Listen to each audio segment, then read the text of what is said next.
Delight IAS पर आप सभी का एक बार फिर से बहुत बहुत स्वागत है। तो भारत और नेपाल के बीच में इस समय तनाव जो है वो फिर से बढ़ चुका है। पिछले काफी समय से हम लोग इस बारे में बात कर रहे हैं कि भारत और नेपाल के रिश्ते जैसे पहले हुआ करते थे वैसे रिश्ते अभी नहीं हैं।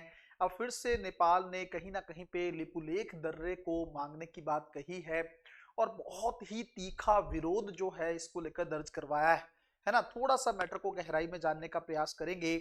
क्या चाहता है नेपाल, किस चीज को लेकर विवाद है, और पहले जब नेपाल कुछ नहीं कहता था तो अब नेपाल को इतनी ज्यादा इस दर्रे की या क्षेत्र को लेकर ये इतना अग्रेसिव रुख क्यों अपना रहा है। पूरे मैटर को ऐतिहासिक संदर्भ में भी समझने का प्रयास करेंगे, वर्तमान स्थिति को भी अच्छे से जानने का प्रयास करेंगे। सबसे पहले आप लोग इस मैप को देखिए, क्योंकि इसी पे ही सारा खेल टिका हुआ है ना। इसी के चलते सारा कंट्रोवर्शियल खेल चल रहा है। पहली बात तो मैं आप लोगों को कुछ क्षेत्र बता देता हूं। जैसे यहाँ पर है लिम्पियाधुरा, है ना, एक दर्रा है। आप समझते होंगे दर्रा दो जगहों को जोड़ने वाली एक जगह होती है। पहाड़ी क्षेत्रों में इसके लिए रास्ते के लिए दर्रा शब्द का इस्तेमाल किया जाता है। यहाँ पर है ये आप रेड जो डॉट देख रहे हैं, ये है काला पानी। यहाँ पर अगर आप देखेंगे तो आपको दिखेगा लिपुलेख दर्रा। इसी को लेकर नेपाल ने अभी बहुत ज्यादा तीखा विरोध जो है दर्ज करवाया है ना। तो इसको लेकर, और ये तीन क्षेत्र हैं जैसे लिपुलेख, कालापानी, लिम्पियाधुरा, इन तीनों को लेकर नेपाल और भारत के बीच में विवाद है।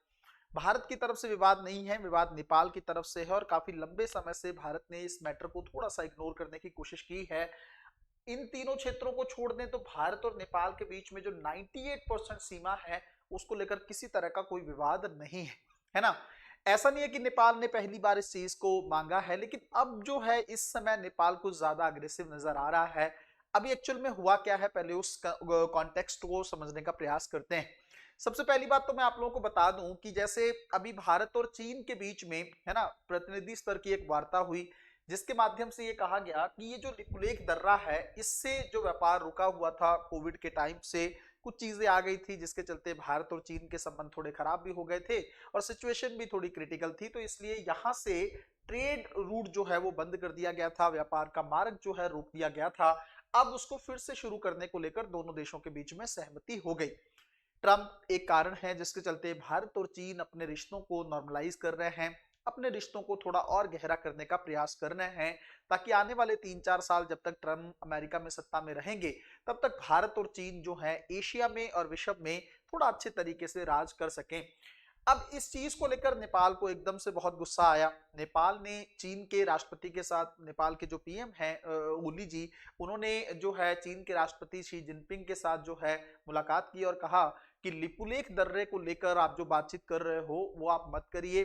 किसी तरह का समझौता भारत के साथ लिपुलेख दर्रे को लेकर मत करिए, क्योंकि ये जो क्षेत्र है ये नेपाल का क्षेत्र है और नेपाल इसको जल्द से जल्द लेकर रहेगा। इस तरह की बातें नेपाल के प्रधानमंत्री ने कही हैं।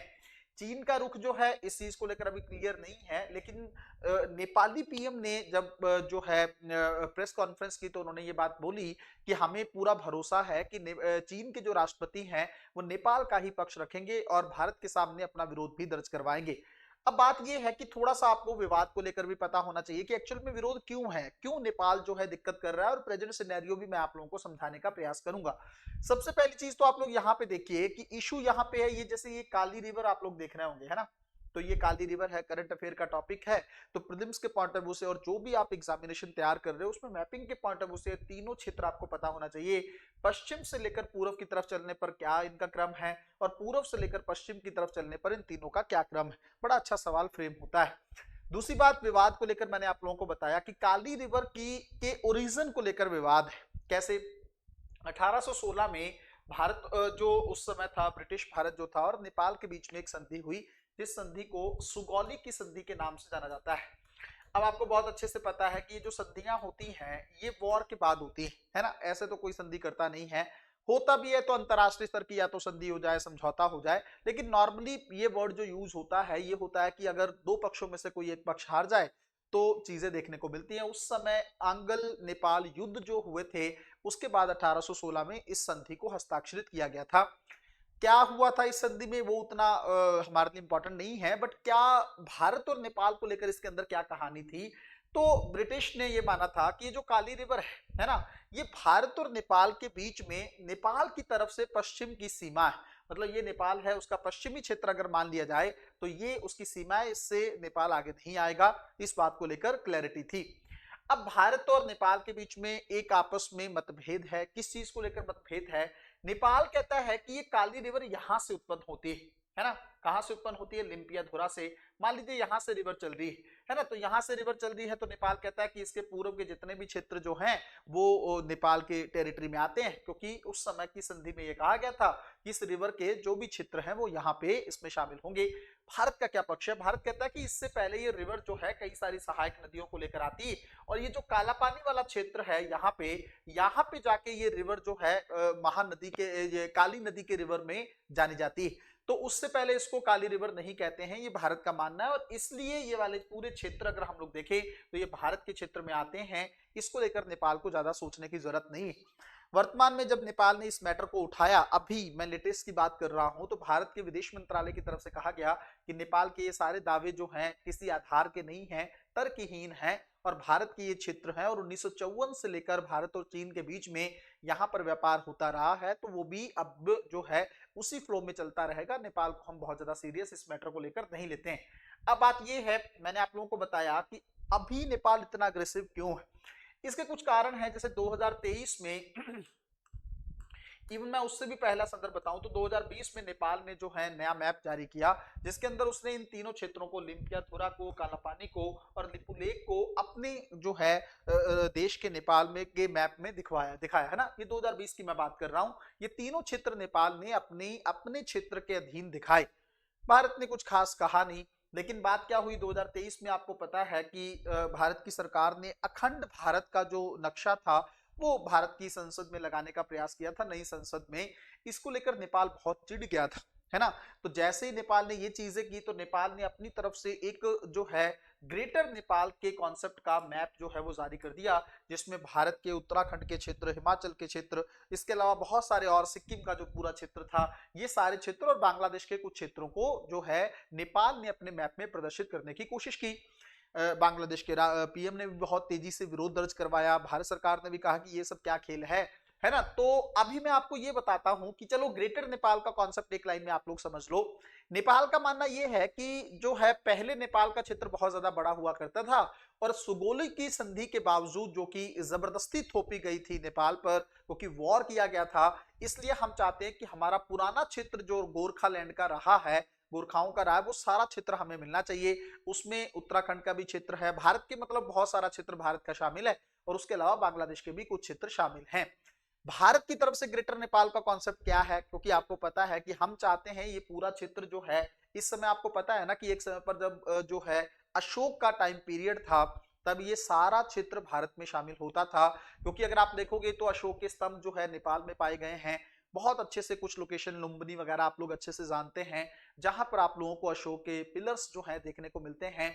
तो भारत जो है कोशिश कर रहा है, हालांकि देखो व्यवहारिक तरीके से शायद ये सिद्धांत अब होगा कभी लागू या नहीं होगा कि अखंड भारत बन पाएगा या नहीं बन पाएगा, लेकिन इतना जरूर है कि भारत सैद्धांतिक रूप से इस अवधारणा को लागू करने की कोशिश करता रहता है, और खास करके इस क्षेत्र में जो देश हैं उनके साथ बेहतरीन रिलेशन स्टैब्लिश करके कहीं ना कहीं पे अखंड भारत को सैद्धांतिक रूप से क्रियान्वित करने की कोशिश जरूर करता है। अब इस चीज को लेकर नेपाल को चिढ़ है। नेपाल कहता है कि भारत अखंड भारत के माध्यम से नेपाल पर जो है इनडायरेक्ट तरीके से जो है प्रेशर क्रिएट करता है, लेकिन नेपाल अपनी चीजों को छोड़ेगा नहीं, और नेपाल भी उल्टा करेगा और ग्रेटर नेपाल का कॉन्सेप्ट दिखा के भारत पर दबाव बनाने की कोशिश करेगा। एक लाइन में मैं आपको एक कहानी और बता देता हूं कि नेपाल अभी अग्रेसिव क्यों है। उसका एक सबसे बड़ा कारण यह है क्योंकि चीन नेपाल को कहीं ना कहीं पे बहुत ज्यादा हवा दे रहा है। चीन ने नेपाल में बहुत सारा इन्वेस्टमेंट कर दिया है।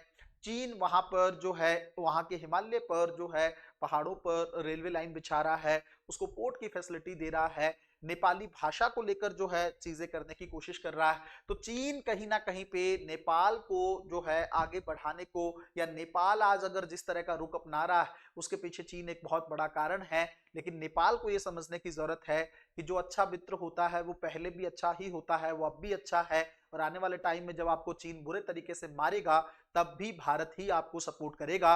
तो इस चीज को लेकर नेपाल को समझने की जरूरत है ना। तो भारत जो है बड़े भाई की तरह, या एक आप सोच के चलो कि छोटा देश है नेपाल, तो हम उससे अग्रेसिव तरीके से डील नहीं करना चाहते, वरना भारत के लिए कोई बड़ा खेल नहीं है नेपाल को सही रास्ते पे लेके आना। लेकिन कहीं ना कहीं पे हम लोग कोशिश कर रहे हैं कि उस चीज को प्यार से ही डील किया जाए, ताकि भारत और नेपाल के बीच में संबंध जैसे रहे हैं, रोटी बेटी का एक रिश्ता रहा है, वो हमेशा के लिए बना रहे। मिलते हैं अगली वीडियो में, तब तक अपना ध्यान रखें, अपनी पढ़ाई को बहुत अच्छे तरीके से करते रहें। बहुत बहुत धन्यवाद।